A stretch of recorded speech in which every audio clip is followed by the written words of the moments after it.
Hello everybody, and welcome to a chat from the engineering desk.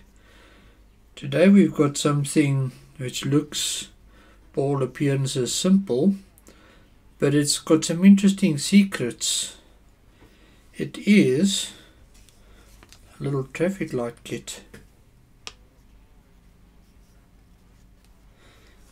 What you got here is your batteries.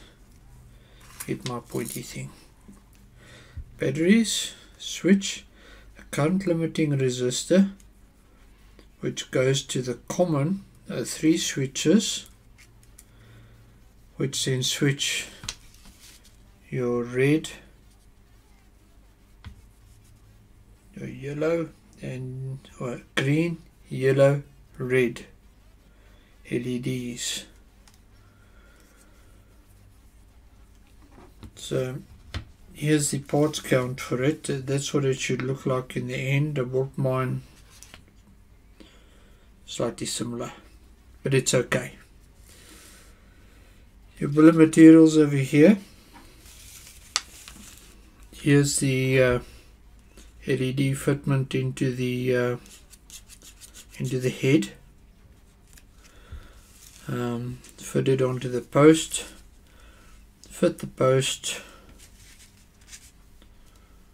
after fitting the L bracket at the bottom. Now there's a bit of wiring to do. Right, fit the battery compartment, fit your switches, and that concludes the mechanical assembly. Now let's have a look at this and talk about this. They've got battery power going to a general on-off switch. That's your main power. It disconnects the entire circuit from the battery. Have your current limiting resistor. It is, we'll measure it together. Current limiting resistor going to the common of the switches, and then your LEDs to each switch, common up together, back to the batteries. Now I have done mine the same. My positive does go to there. So it is correct. When you're wiring LEDs, pay attention to the longer leg, that's your positive, and there will be a little flat on the end of on the side of the LED over here. It's kind of visible over here because I've pushed them in, and then those are your longer legs, and I've soldered things together. Right, let's put the paperwork aside and bring in the exhibit for the main event. So let's measure that resistance. We have got green, blue, black and gold. I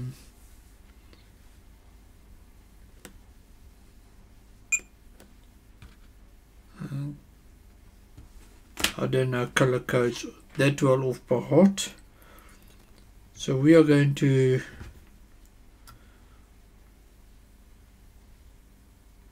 .68 ohms.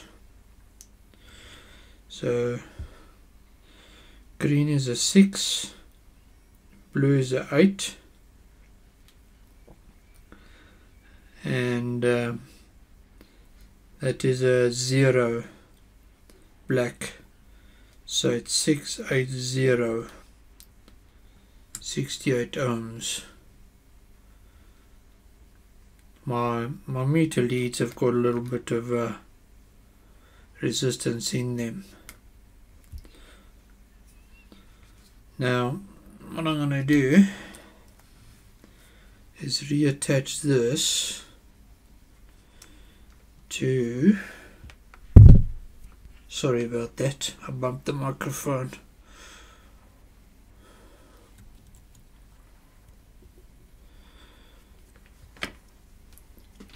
Put that on to voltage, sorry about that loud noise. Now over here we have 3 volts. That switch is off, hence no 3 volts there, and hence no LEDs that are lit. So now I'm going to actuate that switch, and as we can see over here, a green LED has come on. Now something interesting is going to happen. I'm going to turn on the yellow LED. The green LED is extinguished. I'll get to that in a minute. Now I'm going to push the button for the red LED. The yellow LED's intensity has diminished slightly and the red LEDs come on. So now I push the button for the yellow one and the red LED comes on at full intensity. Now if I turn the green LED on, nothing happens. If I turn the red one off, okay, I've turned that LED off. So let's leave that on. Yellow, red. Turn yellow off, turn red off, and green is back on. Now this is where you need to pay attention. You've got a current limiting resistor over here. So you've got voltage flowing through your resistor. And you have at this stage got 2.62 volts. Yes, I'm on the right scale. Over the green LED. Watch what happens when I turn on the yellow one. 2.05 volts. Let's turn on the red one as well. 2 volts. Turn off the yellow one. 2.10. Turn off the red one. Back to 2.63. So what's happening here? And put that down. Is the voltage across this LED when it's in conduction is 2.6 volts.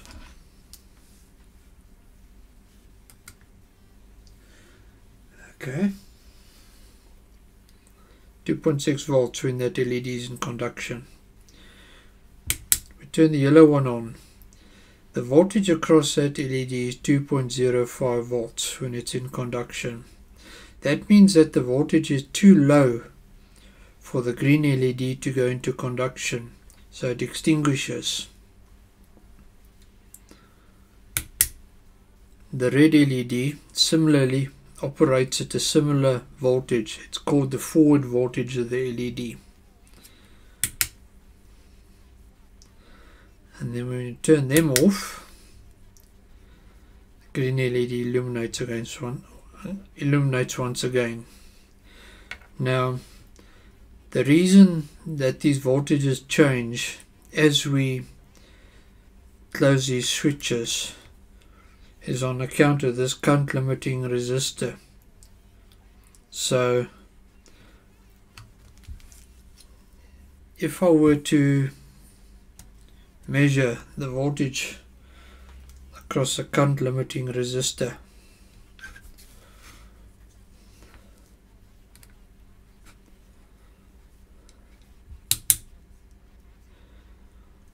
you can see it change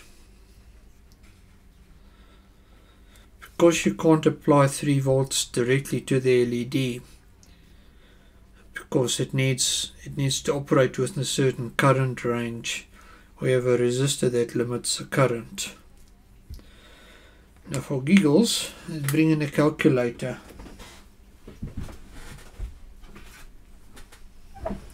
Try not bump the tripod too much.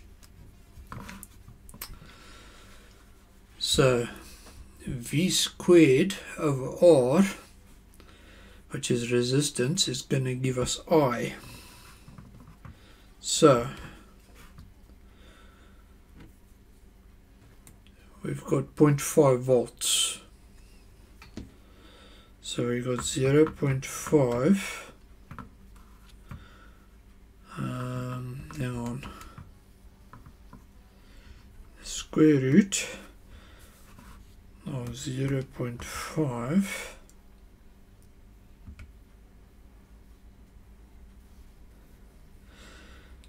divide by 68 ohms.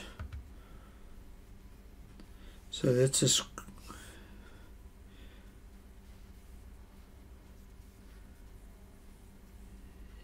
let's see if that works out. V squared over R. Do that again. So it's a square root of 0.5 volts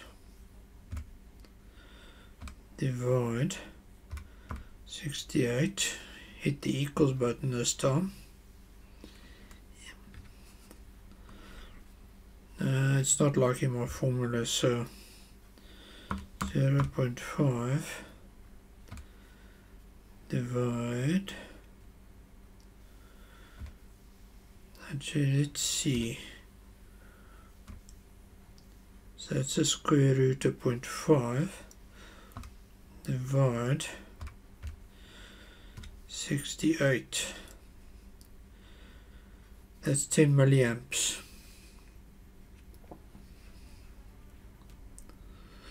Which is about right for an LED of your average kind. So 10 milliamps it is.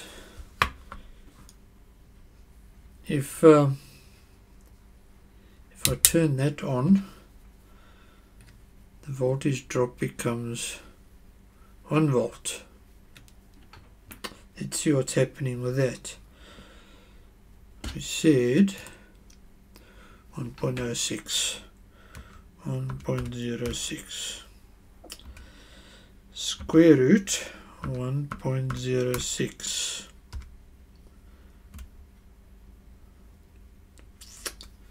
try that again, 1.06.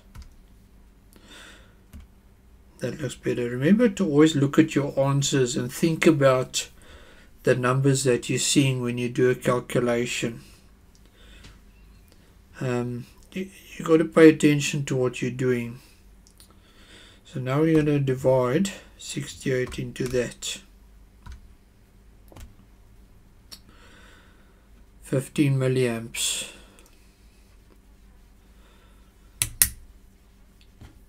So now we got 1.11.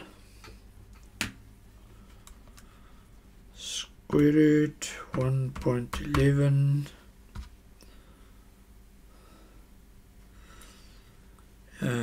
equals that looks about right, divide 68.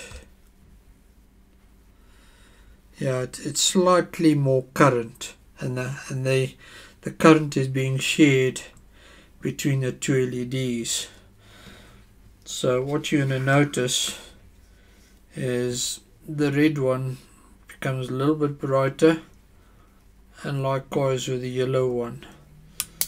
When you extinguish them, the green one is back on. So by all appearances, this is a very straightforward little demonstration of 3 LEDs or 3 switches and so on. But it's actually an interesting little electronics lesson. And you need to poke around to see what's happening and why things work the way they do, because you've only got one resistor and you've got 3 switches and no other stuff, and why does that happen? It's very interesting. And that concludes our talk today on the traffic light. I hope this was interesting. I hope you learned something out of it. I hope it motivates you to play with electronics.